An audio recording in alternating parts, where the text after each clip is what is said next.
नमस्कार विद्यार्थी मित्रांनो, रजिस्टर ऑफ एज्युकेटिव्ह आपल्या युट्यूब चॅनलवर तुम्हा सर्वांचे मी ज्ञानेश्वरी स्वागत करते। येत्या 23 नोव्हेंबरला टीईटी परीक्षा नियोजित आहे आणि तुम्ही सर्वांनी फॉर्म भरलाच असेल आणि जोरदार तयारी सुद्धा चालू असेल। तर बघा, ज्यांचा फॉर्म भरायचा आलेला आहे त्यांना ही तारीख वाढवून 3 ऑक्टोबर ऐवजी 9 ऑक्टोबर करण्यात आलेली आहे। सुप्रीम कोर्टाच्या नवीन निर्णयानुसार जे कार्यरत शिक्षक आहेत त्यांना सुद्धा टीईटी आता कंपल्सरी करण्यात आलेली आहे। त्याचप्रमाणे ज्यांना भावी शिक्षक व्हायचं आहे त्यांना सुद्धा टीईटी द्यायचीच आहे। तर ही टीईटी परीक्षा सर्वांसाठी आता खूप महत्त्वाची आहे। तर टीईटी परीक्षा ही तर मित्रांनो, भविष्याच्या दृष्टीने टीईटी परीक्षा ही खूप महत्त्वपूर्ण आहे। तर टीईटी परीक्षा कशी पास करायची, तर आता यामध्ये खूप जणांचे मत आहेत। जे कार्यरत शिक्षक आहेत काही कार्यरत शिक्षकांनी हा फॉर्म भरायचा नाही म्हणून ठरवलेला आहे, तर काही कार्यरत शिक्षकांनी पहिल्याच प्रयत्नात टीईटी पास करायची असा निर्णय सुद्धा घेतलेला आहे। त्यांनी असं आपल्या मनाशी ठरवलेलं आहे।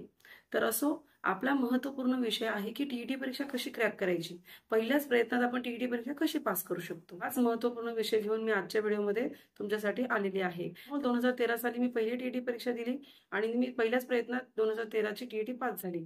त्यानंतर 2014, 2018, 2021 जेवढ्या वेळा मी टीईटीचा फॉर्म भरला आहे त्यावेळेस मी टीईटी परीक्षा चांगल्या मार्काने पास झालेली आहे। मागील 2 सीटीटीचा सुद्धा मी फॉर्म भरला होता आणि ते सुद्धा मी ओपन मधून छानपैकी मार्क मिळवून ती सीटीटी सुद्धा पास झालेली आहे। मला जे थोडं काही परीक्षेबद्दल माहिती आहे तेच मी आज तुमच्यासोबत शेअर करणार आहे। व्हिडिओ खूप महत्त्वपूर्ण ठरणार आहे मित्रांनो तुमच्यासाठी। कुठेही स्किप न करता व्हिडिओ पूर्ण बघा ही माझी तुम्हाला विनंती आहे। मी मोठी मार्गदर्शक नाहीये, मी एक तुमची सहकारी म्हणून तुम्हाला आज मार्गदर्शन करणार आहे। जे मला माहिती आहे तेच मी तुम्हाला माझे अनुभव तुमच्यासोबत शेअर करणार आहे। मित्रांनो, टीईटी परीक्षा प्रश्न कुठून येतात, त्याचप्रमाणे या प्रश्नांचे स्रोत काय आहेत, तर यासाठी अतिशय एक उत्तम व्हिडिओ मी तुमच्यासाठी बनवलेला आहे। त्या व्हिडिओची लिंक या व्हिडिओच्या डिस्क्रिप्शन बॉक्समध्ये मी दिलेली आहे। तिथे जाऊन तुम्ही ते व्हिडिओ नक्की बघा, त्याचा नक्कीच फायदा होईल। तर चला व्हिडिओला सुरुवात करूया। आता मित्रांनो, काही पॉईंटमध्ये टीईटी परीक्षेचा निकाल लागतो, याचं नेमकं कारण काय आहे, मुलं कुठं कमी पडतात किंवा याचं मुख्य कारण काय आहे, तर याचं खरं कारण शोधणं गरजेचं आहे।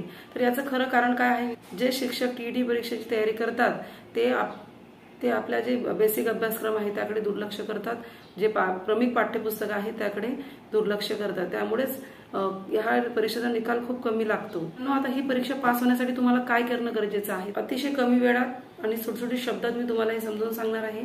तुम्ही व्हिडिओ पूर्ण बघा मित्रांनो, हा तुमच्यासाठी खूप महत्त्वपूर्ण ठरणार आहे। जर पाया पक्का असेल तर इमारत कितीही मोठी उभारू शकतो, त्याचप्रमाणे जर तुमचा पाया पक्का असेल म्हणजेच तर तुमच्या क्रमिक पुस्तकांचा अभ्यास जर चांगला असेल तर तुम्ही नक्कीच टीईटी परीक्षेसाठी तयार होणार। तर टीईटी परीक्षेसाठी तुम्ही तयार असाल तर बघा, तुम्हाला 5वी ते 10वी क्रमिक पुस्तके वाचून काढायची आहे।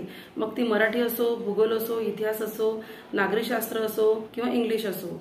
मग आपल्याला मराठीचे धडे किंवा इंग्लिशचे धडे वाचायचे नाहीये, त्यातला जो ग्रामरचा पार्ट आहे, मराठीचं व्याकरण आणि इंग्लिशचं ग्रामर, खूप बेसिक प्रश्न तुम्हाला टीईटीच्या परीक्षेत विचारली जातात। गोष्ट म्हणजे मित्रांनो, तुमच्याकडे जर 5वी ते 10वीची जुन्या अभ्यासक्रमाची जर पुस्तकं मिळाली तुम्हाला तर ती अतिशय उत्तम आहे आणि त्याच्यामध्ये खूप सारा डाटा तुम्हाला मिळून जातो। जर तुम्ही ते पुस्तकं जर तुम्ही वाचले तर तुमचा बऱ्यापैकी अभ्यासक्रम कव्हर होतो। विशेष म्हणजे मित्रांनो, तुमच्याकडे आधी बघा 4थी आणि 7वीला स्कॉलरशिप होती।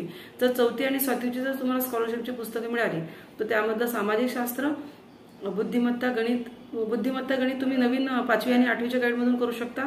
पण जे सामाजिक शास्त्राचे प्रश्न आहेत आणि विज्ञानाचे जे प्रश्न आहेत ते बऱ्यापैकी तुम्हाला परीक्षेमध्ये टीईटी परीक्षेमध्ये त्याच पुस्तकातून आलेले दिसतील।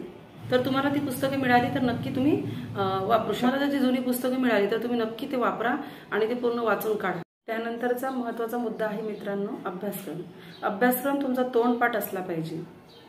तुम्ही जी परीक्षा देत आहे टीईटी, त्या परीक्षेचा पूर्ण अभ्यासक्रम जिथे तुम्ही अभ्यासाला बसता तिथे तो लावलेला असला पाहिजे। आता आपण जो अभ्यास करतो तो योग्य दिशेने आहे का ते बघणं सुद्धा गरजेचं आहे।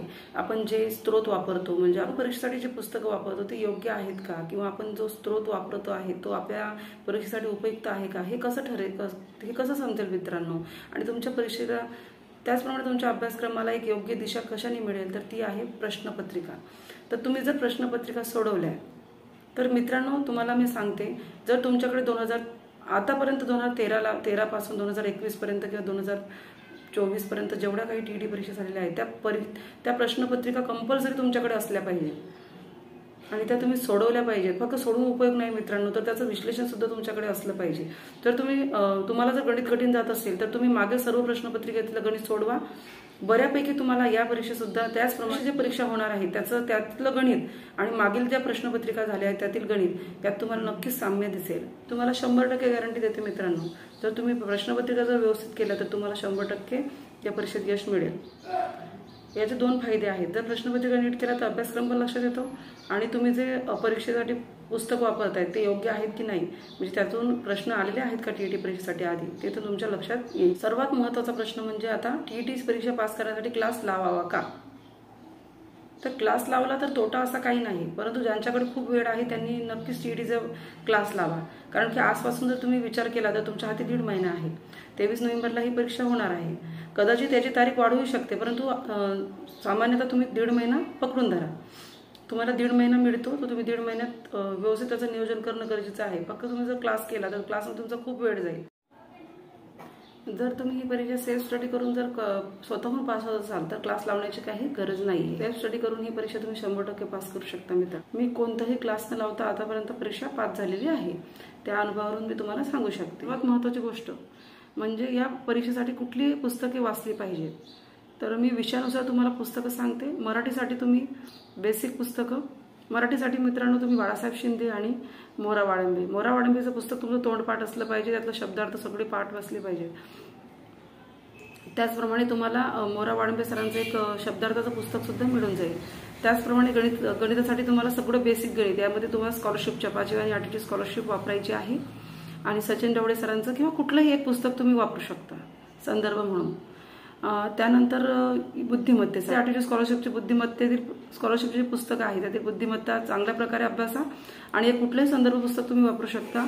सचिन ढवळे सरांचं पुस्तक सुद्धा एक बुद्धिमत्तेसाठी खूप चांगलं आहे. इतिहास या विषयासाठी तुम्ही काय वाचलं पाहिजे? तर इतिहास या विषयासाठी तुम्हाला क्रमिक शिवाय पर्याय नाही. तुम्हाला इतिहासासाठी क्रमिक पुस्तकं वाचणं खूप गरजेचं आहे. एखादं संदर्भ पुस्तक तुम्ही वाचू शकता, परंतु क्रमिक पुस्तकं जर वाचली तुम्ही व्यवस्थित तर तुम्ही त्यातूनच तुमचा इतिहास कव्हर होतो. त्यानंतर भूगोलसाठी सुद्धा तुम्हाला क्रमिक पुस्तकच वाचणं गरजेचं आहे. त्यामध्ये तुम्हाला जुनी पुस्तकं मिळाली तर उत्तमच आहे. शास्त्रासाठी तुम्हाला बेसिक पुस्तकं प्लस रंजन कोळंबेचं एक छोटं पुस्तक आहे, रंजन कोळंबे सरांचं पुस्तक तुम्ही वाचू शकता. विज्ञानासाठी तुम्हाला बेसिक पुस्तकं प्लस सचिन भस्के सरांचं पुस्तक तुम्ही वापरू शकता. मानसशास्त्रासाठी सगळ्यात उत्तम पुस्तक आहे फडके प्रकाशनचं पुस्तक. हे व्यवस्थित करा, यातूनच तुम्हाला प्रश्न येतील आणि शेवटी मानसशास्त्राचे प्रश्न हे स्वतः लॉजिक लावूनच तुम्ही सोडवू शकता. मार्केटमधून कोणतेही पुस्तक आणून ते जर वाचत बसले तर ही परीक्षा तुम्ही पास होऊ शकणार नाही. तुम्हाला क्रमिक पुस्तकं व्यवस्थित वापरून त्याच्यासाठी आवश्यक असलेले संदर्भ पुस्तक सुद्धा वाचणे तेवढीच गरजेचे आहे. आणि सर्वात महत्त्वाचं म्हणजे प्रश्नपत्रिका सोडवणे. मित्रांनो, हीच माहिती आज तुम्हाला द्यायची होती. तर मित्रांनो, माझ्या अनुभवावरून मी तुम्हाला थोडासा सांगण्याचा प्रयत्न केला. ही माहिती तुम्हाला कशी वाटली ते कमेंट बॉक्समध्ये नक्की सांगा. आणि व्हिडिओ थोडा जरी आवडला असेल तर नक्की एक लाईक करा व शेअर करा, कमेंट करा. तसेच आपल्या चॅनलवर तुम्ही नवीन असाल तर चॅनल नक्की सबस्क्राईब करा. धन्यवाद.